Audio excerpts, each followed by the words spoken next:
Minn nhar it-Tnejn bdew jitlaqmu tfal ta' bejn it-12 u l-15 sena kontra l-COVID-19 wara li f'Mejju l-Aġenzija Ewropea tal-Mediċini approvat it-tilqima ta' Pfizer-BioNTech bħala sikur biex jingħata lil persuni ta' din l-età.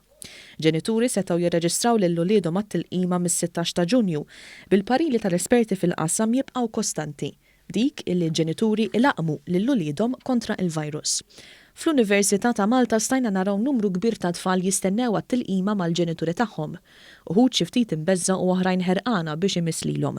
Hawn tkellimna mal-professur Viktor Grek, pedjatra illi kien fost dawk illi bdew ilaqmu l-tfal fl-Università dwar l-andament fl-ewwel jum tat-tilqim. Smooth, kien ħafna entużjażmu, kellna naqra iktar nies mill-istennejna, però sinjal tajjeb li ovvjament il-poplu jaf li irida allura l-ewwel jumej forsi konna nkunu qabiżi. Imma affarijiet jikkalmaw u kalla jrid within the next 10-20 days it-tfal mill-12 sena l-fuq ikunu lesti. One News seta' jaraw wkoll kif irreaġixxew it-tfal huma u jitlaqmu. Ħafna minnhom jiġi jqogħdu bil-qiegħda ntuwilhom dawn issa adulti żaru iktar minn 12 sena, so le ma kenniex trabil xejn bihom. Il-studju juru li worth it toħodha di.